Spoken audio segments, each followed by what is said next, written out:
kavuşlara yine döneceğim.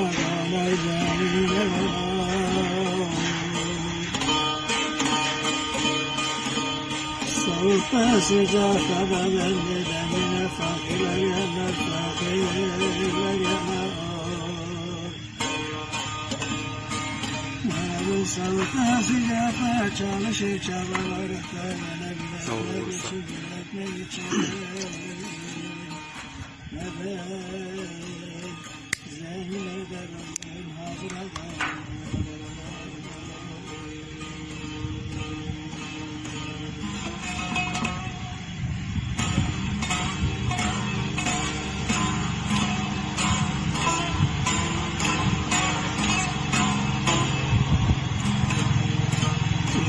Sen de bana dayanır, yoksa sen de bana küskün. Aman içine kenetline, sen de geldin.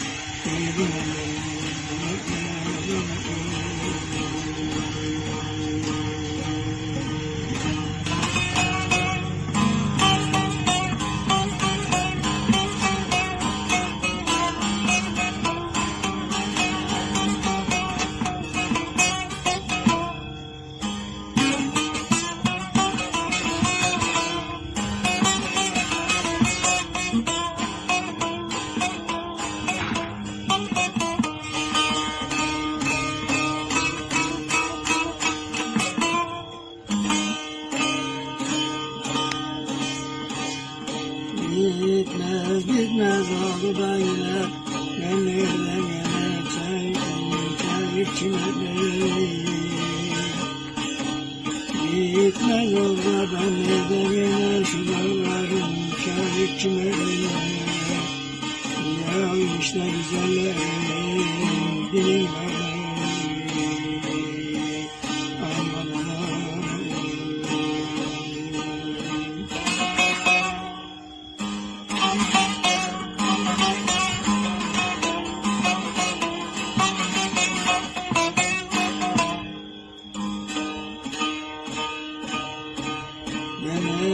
elinden alırdım ben elini, kaşı gibi kemalım. Yana yansan sen de bana da gönlüm. Yoksa sen de bana küskün edin. Aman içine kenetinde sen de geldin.